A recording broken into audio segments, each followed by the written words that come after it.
les organisations de droits de l'homme parlent de 135 et 50 disparus d'abord. Ça, c'est les organisations de droits de l'homme. Et selon les forces sociales, d'autres sources comme le Conseil supérieur de la diaspora forestière parlent même de 300 morts. Vous avez bel et bien entendu. Conseil supérieur de la diaspora forestière, CSDF, parle de plus de 300 morts.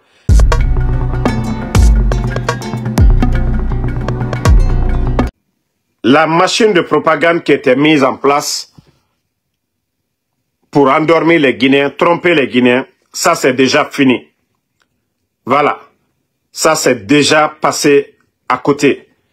Il y a déjà la société civile qui dénonce une dissimulation de la vérité et appelle à une enquête internationale. Abdoul Sako, voilà. Voici ce qu'il a dit.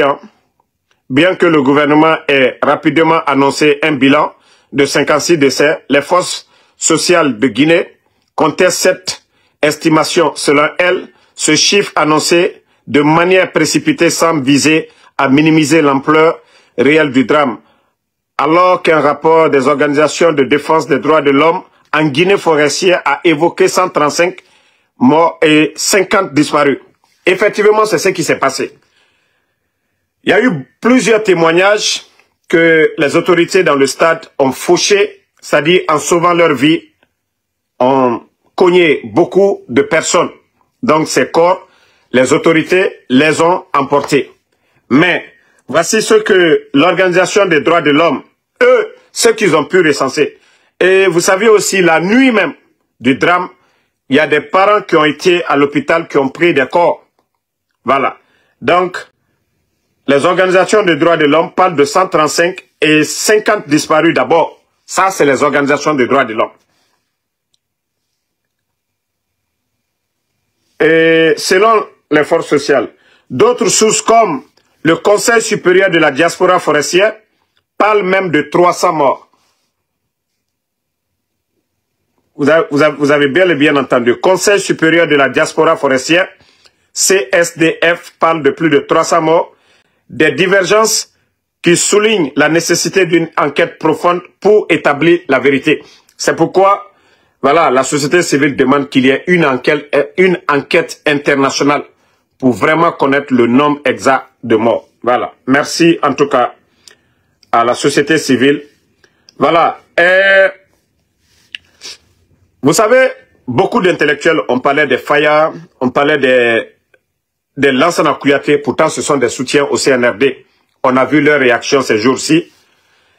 Et voici la réaction de Khalifa Gassama Diaby, le drame insupportable survenu à Zérekoré, qui a emporté plusieurs dizaines de jeunes hommes et jeunes femmes de notre pays. Le chiffre exact n'est pas toujours connu. Et l'autre visage hideux de l'irresponsabilité de nos gouvernants et leur inconséquence révoltante.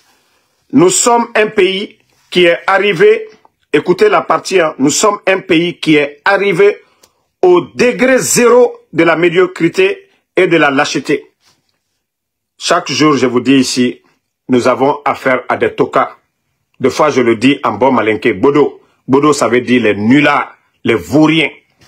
Effectivement, vous avez même vu comment le CNRD, ils ont géré cette crise. D'abord, Amara et Baouri, ils sont allés se promener. Au lieu de prendre des médecins, envoyés du côté des Zérekoré, aller assister les médecins des Zérekoré, ils ne l'ont pas fait. Ils sont allés se promener, se pavaner. Qu'est-ce qu'ils vont chercher à l'abbé? Qu'est-ce qu'ils sont allés chercher à l'abbé? Pour vous dire que ces gens n'ont même pas l'intelligence, comment gérer ce genre de crise. Comment ces gens, on peut accepter que des tocards comme les Amara, des Baouri qui n'ont pas de niveau, soient nos dirigeants. Donc ça, c'était le passage de Gassama Diaby. Et voilà, comme on vous l'a dit, la vérité finira toujours à triompher. On vous a montré les communiqués ici. les deux communiqués interdisant la manifestation. Et c'est pourquoi le CNRD se dédouane complètement de l'organisation de ces tournois, parce qu'ils ont lu ces communiqués devant le monde entier ici. Aminata Diallo, Amara Kamara ont lu des communiqués interdisant tout mouvement de soutien, tournoi de football, ainsi de suite. Mais si leur propre tournoi au soutien à la candidature de Mamadi Doumbouya tourne au drame, vous avez vu, même les démagogues qui ont voulu parler, même les démagogues, les soutiens au CNRD, les soi-disant blogueurs, ils se sont tus après la sortie de Baouri, qui est le chef du gouvernement de cette transition, qui dit que voilà, c'est à partir d'une décision d'arbitrage que tout est parti. Donc, tous ceux qui veulent faire croire, voilà, c'est l'opposition, c'est rentré, c'est sorti, fermez vos gueules à un moment donné. Et nous avons vu aussi des documents qui prouvent que cette propagande est l'actuel ministre des Sports, Bogola Abba. Vous savez, le mouvement FNDT a été créé par Bogola Abba. Et comment ce mouvement de soutien à la transition, FNDT, ils ont envoyé des courriers, des lettres à des ministères pour prendre des fonds.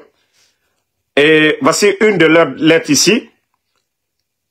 Vous avez vu, une de leurs lettres qui dit « Demande de soutien du Front National pour la défense de la transition que, monsieur le ministre, je vous transmets 6 juin pour toute fin utile la lettre par laquelle le Front National de la défense de la transition, FNDT, présenté par son président de la commission ad hoc, voilà, Alpha Kabine Kaba, sollicite un soutien financier pour l'exécution de leur projet intitulé « Le rôle de la jeunesse pour la préservation de la paix et les acquis de la transition du CNRD ».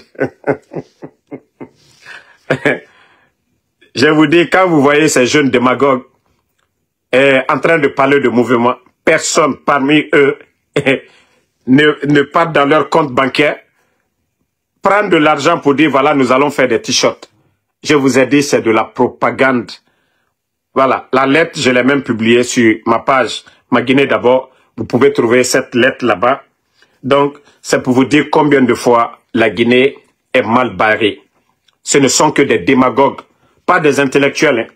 Ce ne sont que des démagogues aujourd'hui qui accompagnent ces tocards, voilà, des gens comme les Djiba Diakité, les Amara Kamara, des gens qui ne rêvent pas grand, des gens qui ne peuvent pas construire ce pays-là, qui passent tout leur temps en train d'induire Mamadi Doumbouya en erreur. Et je vous dis, Mamadi, où il est aujourd'hui, il ne veut même pas s'adresser à ces gens-là. Il ne veut même pas s'adresser. Oui, je vous dis, hier, le ministre des Affaires étrangères des Émirats Arabes Unis, il était là-bas. Mamadi n'a pas été. Et c'est pourquoi vous avez vu le ministre de la Défense, le haut commandant de la gendarmerie, vous avez vu les deux guignols, Amara et puis Djiba à côté, comme s'ils étaient des experts en mine. Pour vous dire que Mamadi aujourd'hui, il en a marre, il est dépassé. Parce que ce sont eux qui ont organisé ces mouvements de soutien. Ce sont eux qui l'ont dit, Mamadi, il faut rester. Sinon Mamadi a parlé devant tout le monde. Il a dit ni lui, ni aucun membre du CNRD. Mais c'est les escrocs. Parce que Bala, tant que lui, les gendarmes, il peut continuer à voler, il peut prendre nos titres, les titres, voilà, les permis d'exploitation de nos minerais et donner à des gens qu'il veut.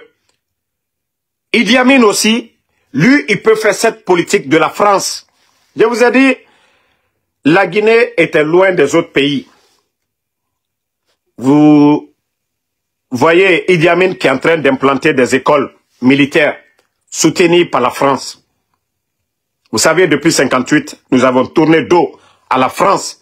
Et pendant cette transition, vous avez vu comment, au lieu de parler des écoles de l'agriculture, de parler de sciences et autres choses, c'est l'école militaire. Je ne sais pas comment ils appellent, pitané militaire ou quoi. soutenus par la France. Tout ça, c'est la politique française de contrôler, de reprendre contrôle sur la Guinée. Ces jeunes qu'on est en train de former, qui viendront demain comme des officiers. Et si nous avions des leaders, des chefs d'État, et comme l'a fait le président Alpha Condé, pour dire coupons le cordon ombilical, que les multinationales de ces pays-là nous fatiguent, c'est les mêmes officiers, comme ils l'ont fait avec le légionnaire. La Guinée, depuis l'indépendance, il n'y a pas eu de coup d'État sur un chef d'État en exercice. Non. Le président Ahmed Sékou Touré est mort au pouvoir. Lansana Conté, ils sont venus. Lansana Conté a fait 24 ans parce qu'on n'avait pas de légionnaire. Mamadi est un légionnaire. Et c'est cette politique qu'ils sont en train d'implanter avec la création de ces écoles. Je vous ai toujours dit, Idi Amin est un double agent. C'est un agent, voilà, de la France depuis très longtemps. Maintenant, c'est à vous. Réagissez en commentaire, partagez vos réflexions et vos idées.